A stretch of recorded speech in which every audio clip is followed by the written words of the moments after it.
In other news, Instagram, Meta, has changed some things.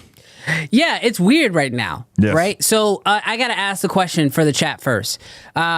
This year, AI felt like it was like a big part of our industry, right? Like it was changing a lot of things.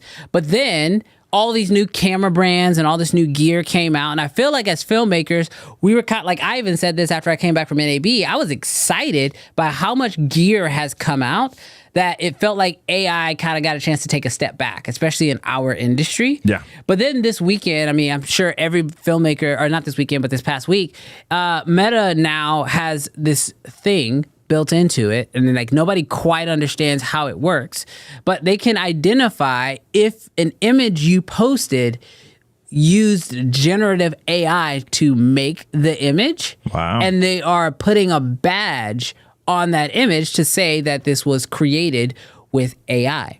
And photographers are pissed off about this. Like photographers. So give me one sec, Brandon. So if I go on, so what you're saying is if I post an image on Facebook or I post an image on Instagram. So far it's Instagram specific. Okay, perfect. So I post an image on Instagram. Yep.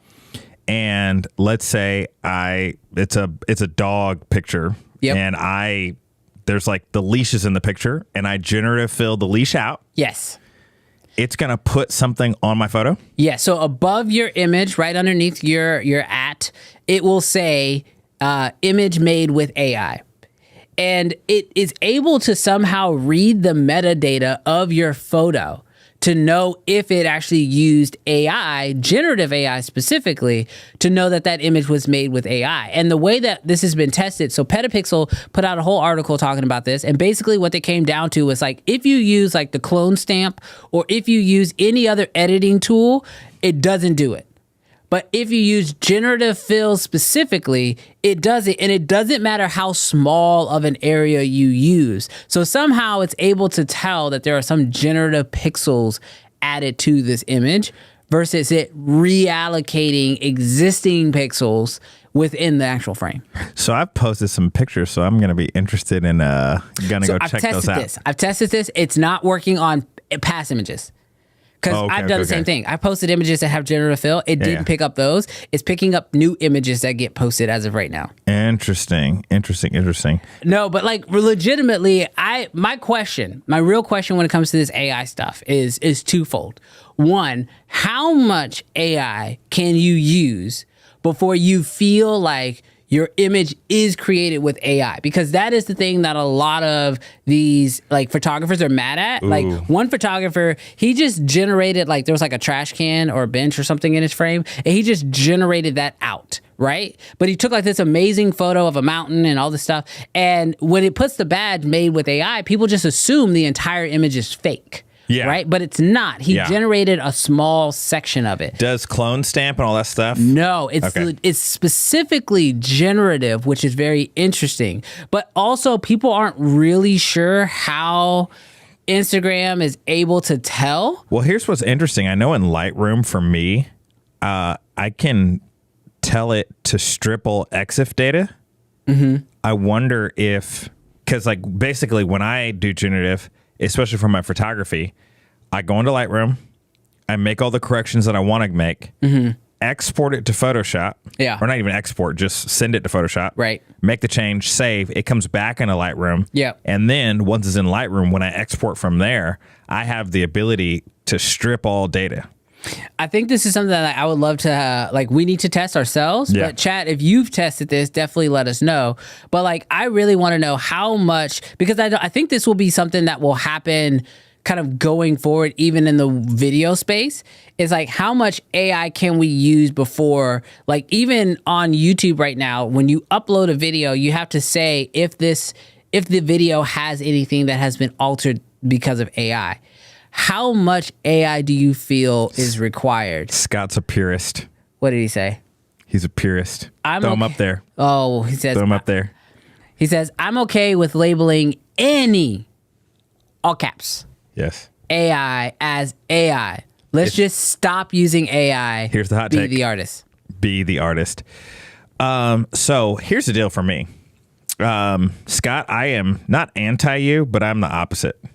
I don't think that I care I don't care that they're labeling it. I get why people do care, because I would hate for someone to think that an amazing image that I took was now Mid-Journey or something that was completely fake or whatever. Like, I wouldn't like that, but I just don't care about what other people think on certain things. To be fair, there are certain things that I do care about. On this particular topic, I don't, because I care about my clients getting the best. And if it means removing the trash can and that's what they want, I don't care. Yeah, but I think the reason why photographers are worried about this is take another photographer's perspective for a moment. So this is a travel photographer. He takes amazing photos that the value is he went and actually took this photo and he used general fill to get rid of a trash can, right? Something small.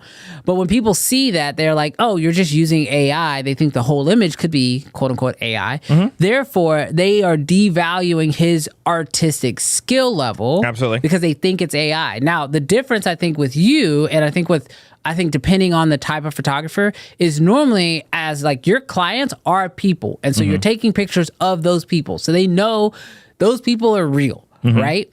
I think when it comes to non-people related images, this is going to be more of a concern for photographers. Absolutely. But at the same time, I kind of agree with you. Yeah. Because we've all known that, like, even photos of people, especially like in magazines and in Billboard, it's just not real. Yeah. Now they're just letting you know that it's not real. You're not a purist. I'm not a purist. I'm like, even because I take landscapes and I love my landscapes, but the reality is even the people that were getting crap done on film cameras, they were still dodging and burning. Letting it be in the develop a little bit longer to get a little bit brighter.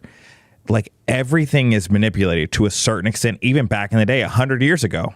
People, you pick your film stock based off of the look. Absolutely. If you crop, you're editing the image. Yeah. Like ultimately, the moment that you start, painting, any of those things, like you're changing. And so like, when I say I don't care, I just say, I feel like we kind of need to embrace it or be like Scott, don't use it at all. If you don't want people to feel like your stuff is like whatever, then don't use it. But on the reverse end, like if you stopped caring what people thought, then like ultimately at the end of the day, if you think it's fake, great. You think it's fake. Yeah. If you know me and you think it's real. Now I do have a problem with you passing off S9 something as real that isn't real. Like, you gotta, like, I do think that there needs to be integrity in that, but I feel like Meta is making you have integrity. Like, if you use it, they're forcing the integrity. Forcing the integrity. That's not true. No, I'm just but yeah, I do think that, like, ultimately, if you used AI, like, put in the caption, I removed the trash can. Yeah, like have a little disclaimer or something like that. Yeah, let them know. Yeah. I think we've already seen like that happen. Like there was I can't remember what country it was, but like anytime a photo is used in a public marketing forum and the image was edited to make a person look better than they really look, they actually have to label that image that like, hey, we photoshopped this image to make a person look better. Yeah. And I feel like, and like, I don't know, this is, maybe I'm wild for this, but like, I just feel like in this world of everybody like wanting more authenticity, but then it's like, we want authenticity, but don't tell people when I did this thing. Like, it kind of like loses it a little bit. So I think I'm here for it. I understand why photographers are not happy with it. But to that, I would say, just get better at clone stamping, because then that means you don't have to deal with it and stop leaning on the generative fill. They're going to be pissed. They can be pissed. Well, even clone stamping, like, it's coming for you. Meta's going to be telling all your business. Yeah, you're just. She had a pimple right here, and it was covered. Every photo, here you go. Every photo is a long press to the before and the after. Could you imagine, bro? Or not even like, well, that would be funny, but even if they didn't do like a before, but they were like, these are all the edits, and it's they just have red circles dots everywhere.